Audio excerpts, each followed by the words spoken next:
Gel nails, they're beautiful when you know what you're doing.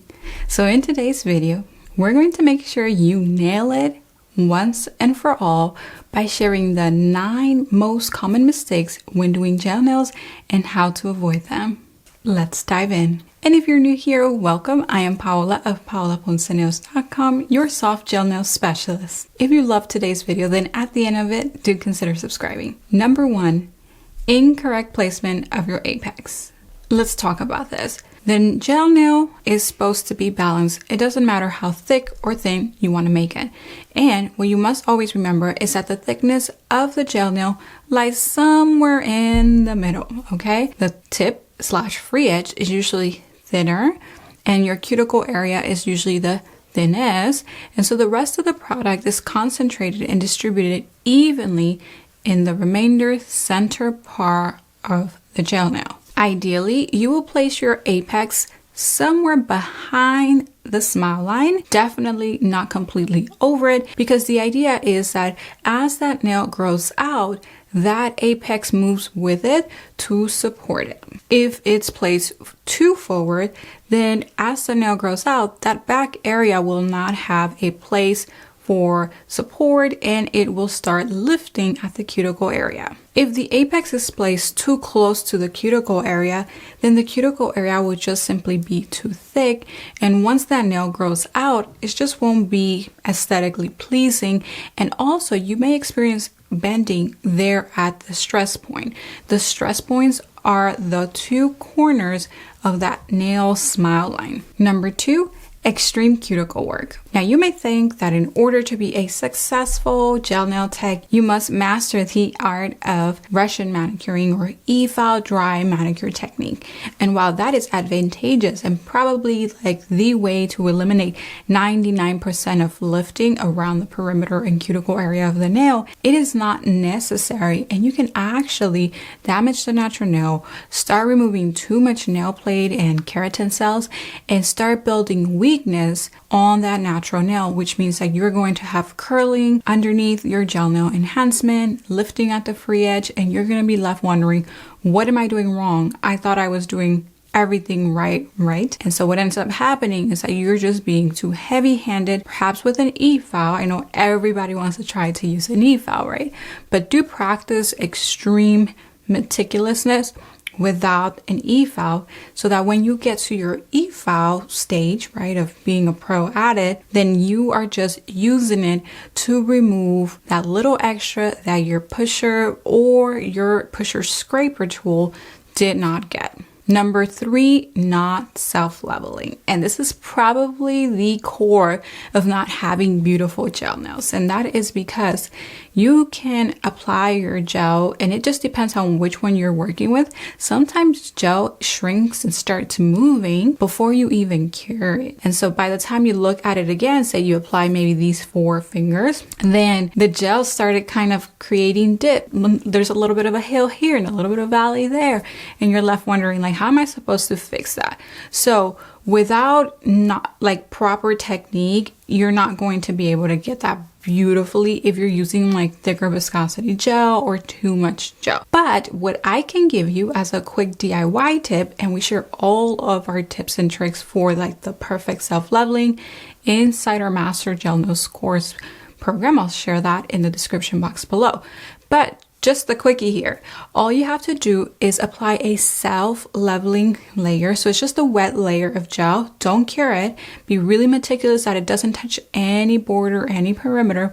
Then grab another bead of gel, place it somewhere at the top and center, and then flow it, comb it out, and see what happens. What you should see is some beautiful self-leveling without much technique. One thing I want you to remember here with gel nails is that gel on top of gel or gel with more gel causes movement, and you want to use that movement to your advantage so that the gel nail can self-level beautifully. You would know you have a beautiful self-leveled application when you bring up your light from the table and you can just see it smooth and there is no break in the light. If there is break in the light, then your application is not smooth. Not the end of the world, just the end of a beautiful, perfect gel nail. Number 4, not filing the product flat when rebalancing a new set. Let me ask you, are you a passionate DIYer in the niche of soft gel nails, considering making the leap over to becoming pro? Or are you doing nails as a creative outlet? Or maybe you're coming back to the industry after a break? Well, I have very good news for you. If you are in any of these positions, the doors to my coaching program, Master Gel Nails Pro, are opening up very soon. MGN Pro is the roadmap to a successful career in nails. It includes all of my signature courses, like the Master Gel Nails course that teaches you how to apply all of your gel nail services with only Japanese soft gel, the Efficient Ethal Masterclass specifically dedicated for soft gel specialists, the Client Booster Camp course to help you get booked out even if you're just starting out, and Nail Affiliate in case you want to learn all of my tips and tricks to make income as an affiliate for your favorite nail brands. We'll also have group coaching calls to answer all of your questions as you go through the course. I truly believe this is the only program you will need to book yourself out in the business of nails, working with the products you love the most, offering only the services you enjoy doing, and attracting a loyal, raving and returning clientele who will want to see no one else for their nails but you. You can say that in this course, I'm virtually taking you by the hand and helping you become a successful independent nail tech. If this is the year you want to take your nail journey to the next level and get serious and hyper focused and make this a success, then I want to invite you to join the waitlist for MGN Pro using the link in the description box below. When you join this VIP list, you'll receive the best perks for signing up to MGN Pro early. This program opens up only twice a year, and before you and I know it, the doors to it will open and close for this season. So take a moment to pause this video and enroll in that wait list, aka the VIP list, to be the first to know everything. Now, you may be like, don't fills work like you just remove the grow out and then you just reapply it? Well, if you're doing hard products, yes, like acrylic and polygel. But when you're working with soft gel, it's actually recommended, something again we teach in our course, to file flat so that you can reapply your product as if it was a new set. Number 5, wrong curing unit. And what's a right or wrong curing unit? We'll talk about this topic all day because we do believe it is important, and not just today, next week, next month, next year, because we will always have DIYers or new to the gel nail world. And so this is so important because you cannot cure or have a proper set of gel nails without a curing unit. So until that happens, we're going to be talking about it. And so basically, a curing unit is calibrated with your gels. By calibrated, I mean that a responsible manufacturer has actually sat down with a chemist, with a lab partner, with a manufacturer to actually test with specific tools if the gel that they are manufacturing, right, ready to sell to the world, essentially, cures properly with that particular unit that they are considering. So again, they are using tools to measure thickness, strength, and all of these other little things that you and I don't necessarily see when we cure our nails. Remember, gel nails are hardened at 50%, and if you think you're cured, just remember, next time you're scratching yourself, you may actually be scratching yourself with uncured product and thereby exposing yourself to a potential issue like an allergy. Make sure that in order to avoid having the wrong curing unit, that you buy or invest in a brand that can provide you a curing lamp. But ideally, you want to have the curing unit for the product that you use the most. Mistake number 6, product touching the skin or too far away from the skin. So perhaps, again, you may have seen those manicure nails, gel nails with the technique of removing the eponychium off of that cuticle area so that you can push the gel way in there.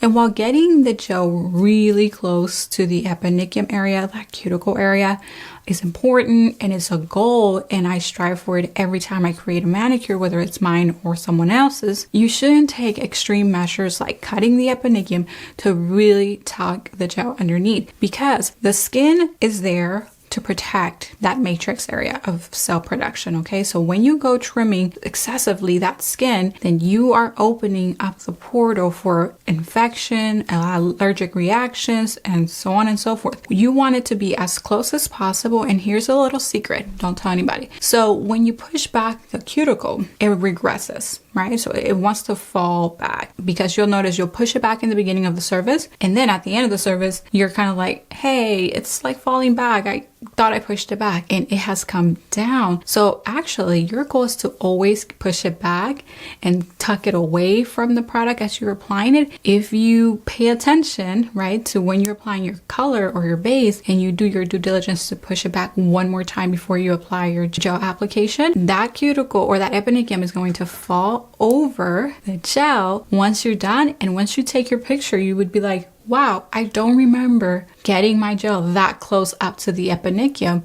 But what happened was you pushed it back, and then by the time you cured all of the layers of the gel, it kind of fell over the gel just a little bit to make it seem like, wow, you really did tuck the gel underneath. So that's going to keep you from getting a little too ambitious, from applying the gel too close to the skin and then having overflow, and then you having to continuously clean that overflow, with which over time you or your client can become allergic to the product because it continues to touch the skin over and over. We've done a video on nail allergies in the past. I think it's a really good one for you to catch up on and see other ways that you can become allergic, and this is by far one of the most common. Number 7, applying color too thick. When you apply your color, it should be applied in thin layers. When you apply it too thick, inevitably you're going to have the shrinking, the peeling over time, and again, you may be leaving uncured gel behind, especially if it's a dark color. So make sure to apply 2 thin coats of color, and if you can't get a true color with 2 thin coats, then go ahead and apply a 3rd one. Number 8, using water, and I'm very thankful that this is actually becoming less and less popular. But when I started doing nails back in 2013, it was a big, are you crazy? How are you not using water, right? But you know what? I don't get my education from opinion. I get my education from facts and what's right. And at that time, I started realizing that gel was not lasting on my clients and it was not being consistent. But when I used no water, so when I didn't use water, my gel nails were lasting a very long time. And so I started explaining to my new customers, anyone that was new, that, hey, I don't use water for this reason. This is what happens to the natural nail when you use water and how it affects the wear of your gel. So water, when you buff the nail, causes the nail to blow up like a sponge. This happens also when you're showering, when you are in a pool, when you're washing the dishes, it expands like a sponge. It absorbs water. So when you buff it, it absorbs even more water because now you've made it even more porous. And when that water evaporates, that nail shrinks. So imagine if you apply gel on wet nails that have been soaking in water for like 5 minutes, then the nail has absorbed significant water. And when you go and apply your gel, it's going to displace because this water is evaporating. Number 9, buffing the natural nail incorrectly. So what does that mean? What does that look like? Well, you just have to use gentle prep. I'd rather you under prep your nail and then understand why lifting may happen than for you to go crazy.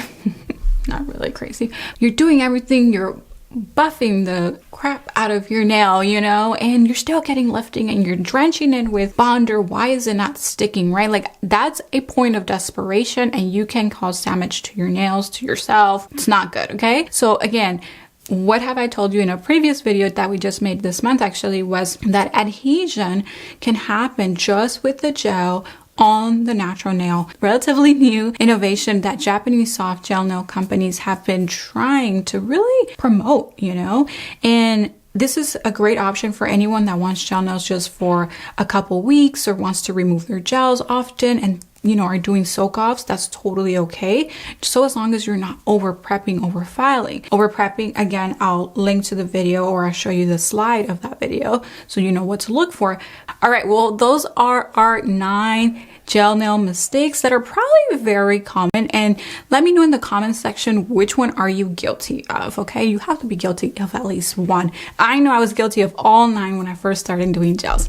All right, thanks for watching, and I'll see you in the next one. Thank you for watching. If you loved today's video, can you do me a favor and give it a thumbs up to boost it up in the algorithm so that I may help more people? And if you need a little more direction in your nail career, I want to encourage you to join my free masterclass using the link in the description box below. It is available for you to watch immediately for free right now after signing up. Thank you for watching, and I'll see you next week. Bye for now.